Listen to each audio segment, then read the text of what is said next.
하나님의 말씀을 읽어드리겠습니다. 요한복음 20장 21절서부터 23절 말씀까지를 대독해 드리겠습니다. 말씀에 큰 은혜가 되시길 바랍니다. 예수께서 또 이르시되 너희에게 평강이 있을지어다. 아버지께서 나를 보내신 것 같이 나도 너희를 보내노라. 이 말씀을 하시고 그들을 향하사 숨을 내쉬며 이르시되 성령을 받으라. 너희가 누구의 죄든지 사하면 사해질 것이요 누구의 죄든지 그대로 두면 그대로 있으리라 하시니라. 아멘.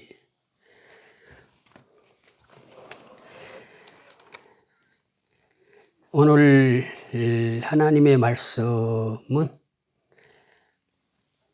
성령을 받으랍니다. 주님께서 성령을 받으라 하셨습니다.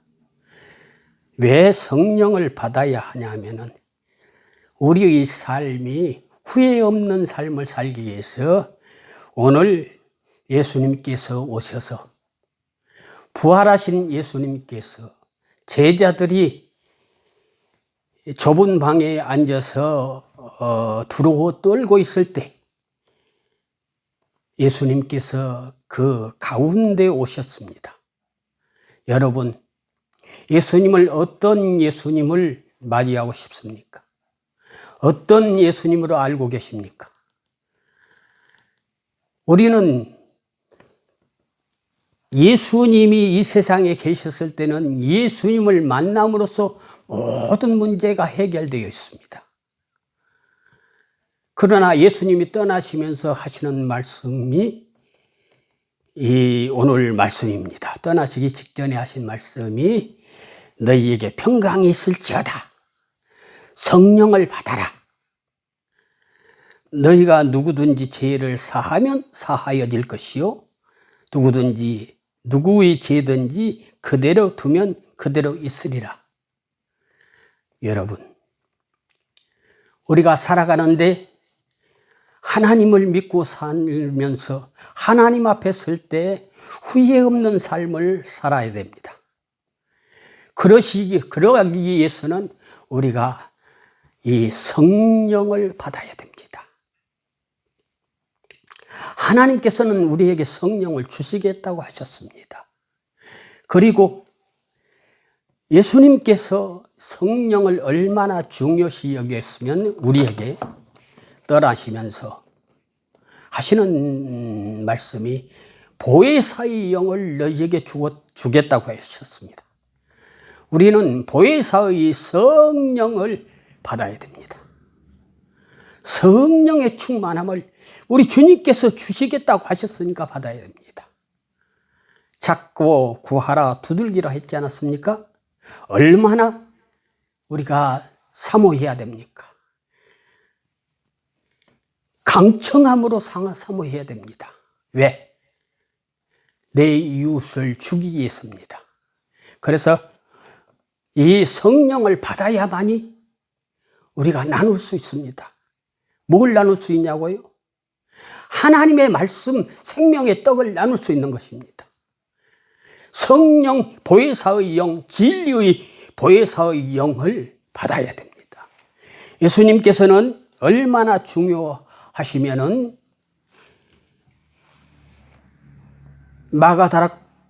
마가다락방에서 마지막 설교 하시면서 이 요한복음 14장, 15장, 16장에 여러 번 보혜사의 성령을 받으라고 합니다. 예수님이 공생에 일하실 때는 보혜사의 성령이라는 얘기를 하시지 않으셨습니다. 왜냐하면 예수님을 만나기만 하면 모든 문제가 해결되고 예수님 만나면 모든 것이 해결되고 예수님 만난 사람들은 다 기쁨에 충만할 수 있었습니다. 왜냐하면 모든 문제를 해결해 주셨기 때문입니다. 예수님이 해결 못하시는 것이 없었습니다. 하나님께서는 천지간에 충만한 영이시기 때문에 그 보혜사의 영을 우리에게 주시겠다고 하셨습니다. 여러분, 이 보혜사의 성령을 받지 않고서는 이 세상 살아가는데 하나님 앞에 설 때 후회 없는 삶 살았다고 하나님 앞에 내놓을 수 없습니다. 예수님께서 떠나시기 직전에 이 말씀을 하셨습니다. 너희에게 평강이 있을지어다. 이 세상에 오실 때도 기쁨을 우리에게 주시기에 이 기쁜 소식을 우리가 전하며 살고 받고 기쁜 소식을 받아서 지금까지 살아오고 있습니다. 그런데 너희들은 너희에게 평강이 있을지어다 그 말입니다. 우리가 두렵고 떨린 이 제자들이 오늘 말씀 중에서 두렵고 떨고 있을 때 평강이 있을지어다 그랬습니다.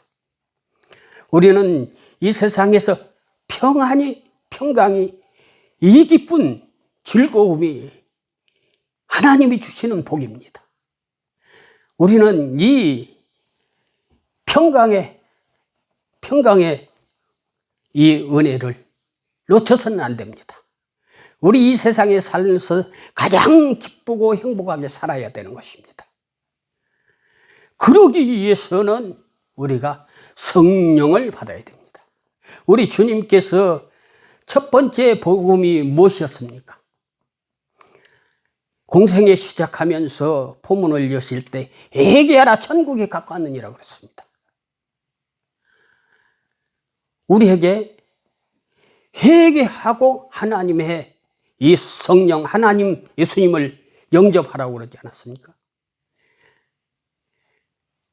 예수님 영접해야만이 회개가 바로 이루어질 수 있기 때문입니다. 예수님이 오신 목적이 첫 번째 복음이 우리에게 무엇이었습니까? 포로된 자를 자유케 하기 위해서 오셨다고 했습니다. 눈먼 자를 다시 보게 하겠다고 하셨습니다. 눌린 자를 자유케 하기 위해 오셨다는 것입니다. 우리가 참된 평안, 참된 자유, 참된 기쁨의 소유자가 되기 우리의 삶을 그렇게 기쁘고 즐겁게 행복하게 살게 하시기 위해서 예수님이 이 세상에 오셨던 것입니다. 저 높고 높은 보좌에서 낮고 천한 이 땅에 육의 옷을 입고 참 하나님이 참 사람이 되어서 참 육이신 분이 참 영이신 분이 참 육이 되어서 이 세상에서 33년 동안 사시고 올라가시기 직전 제자들에게 오늘 성령을 받아라. 평강이 있을지어다. 너희 죄를 용서해 주어라. 우리는 이 성령을 받지 않고서는 무거운 짐, 수고하고 무거운 짐진 자들아 다 내게로 오라. 내가 너희를 쉬게 하리라. 나는 온유하고 겸손하니 내 멍에를 메고 배우라. 그래야만 네가 쉴 멍을 얻으리라 했습니다. 우리는 하나님 안에서 예수 안에서 성령 안에서만이 참 쉽고 참 평안, 참 즐거움, 참 기쁨을 누리며 살 수 있습니다.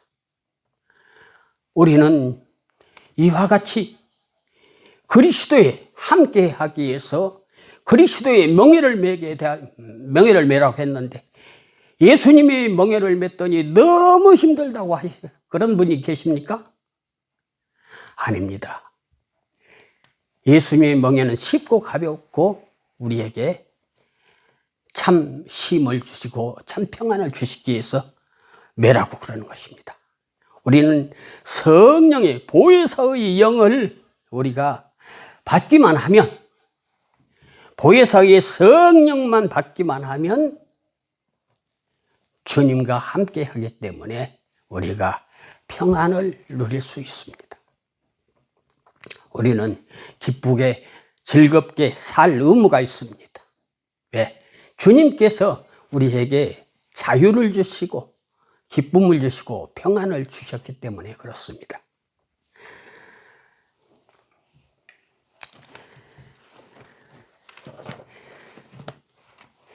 우리는 나누며 살아야 됩니다. 후회 없는 삶이 기쁘고 즐겁게 사는 것이요. 두 번째는 나눔의 삶입니다. 나눔의 삶은 아유 예수 믿고 뭐 나눌 게 있어야지요. 아닙니다. 우리는 하나님의 말씀을 나누는 것입니다. 할렐루야. 하나님의 말씀을 나누는 것은 생명의 떡을, 그래서 하나님의 말씀은 들으면 살아나리라 하지 않았습니까? 우리는 이 성령의 충만을 받지 않으면 하나님의 말을 나눌 수가 없습니다.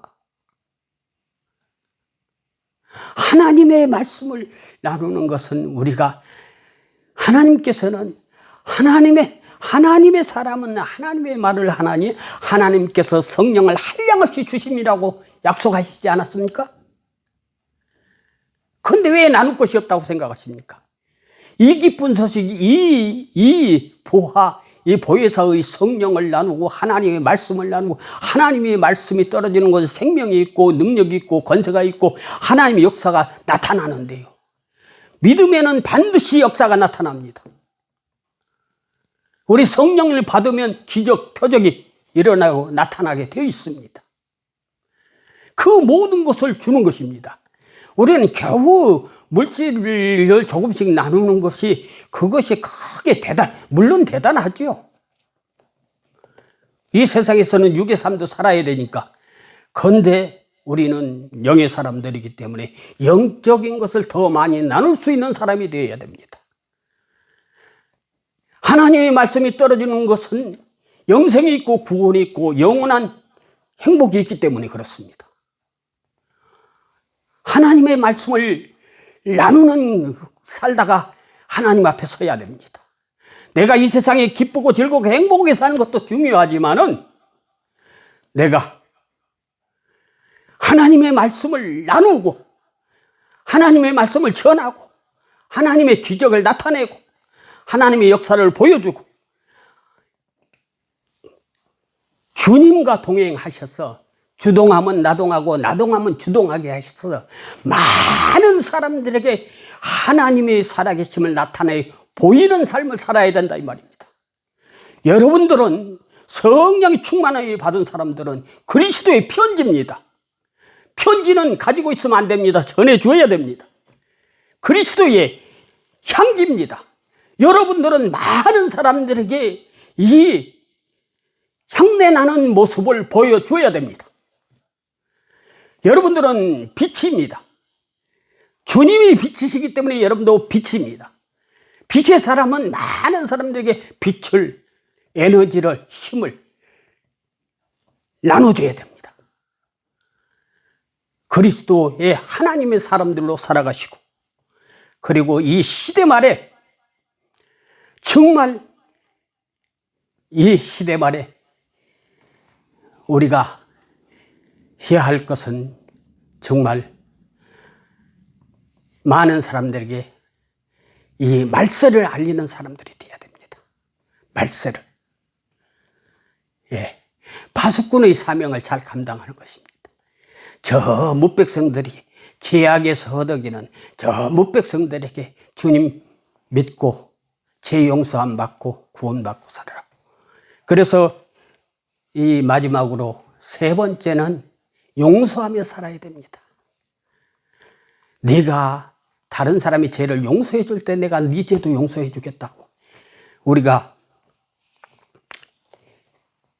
주기도문에서도 그렇게 말씀하셨고 오늘 이 본문 말씀에서도 너희가 누구의 죄든지 사하면 사하여질 것이요 누구의 죄든지 그대로 두면 그대로 있으리라 하시니라. 우리는 많은 사람들에게 이 용서가 필요합니다. 그 자존심 세울 거 없습니다. 하나님의 은혜 받은 사람은 은혜를 나눌 수 있습니다. 하나님 앞에 내가 죄 사함을 받았으면 다른 사람에게 죄를 용서해 주는 것이 용서하셔야 됩니다. 용서하며 사시고 하나님의 큰 은혜 가운데서 하나님의 역사를 드러내며 아름다운 삶을 살다가 주님 앞에 설 때 기쁘게 살다 왔습니다. 성령님 말씀 은혜 가운데서 나누다 왔습니다. 많은 것을 나누십시오. 물질도 나누고 영적인 것도 나누고 하나님 역사를 일으켜서 나누십시오. 세 번째, 많은 사람들에게 용서하고 용서했습니다. 우리가 원수 맺으면 안 됩니다. 모든 사람을 용서할 수 있는 그러한 큰 아름다운 신앙인이 되셔서 하나님의 앞에 설 때 잘했다 칭찬받으며 하나님의 큰 역사를 이루는 여러분과 제가 되기를 주의 손으로 축복합니다. 기도하겠습니다. 사랑의 하나님 아버지 참 감사합니다. 연약하고 부족한 저희들에게 이렇게 귀한 생명의 능력의 사랑의 은총의 말씀을 허락하셨사오니 감사합니다. 하나님 이 세상에 살면서 부끄러움 없이 하나님의 일을 하였다 하며 주님 앞에 설 때 부끄러움 없는 모습을 나타내 보일 수 있는 저희들이 될 수 있게 축복하여 주시옵소서. 주님께서 넘치는 은혜로 축복하신 줄 믿사오며 예수님의 이름 받들어 기도하옵나이다. 아멘.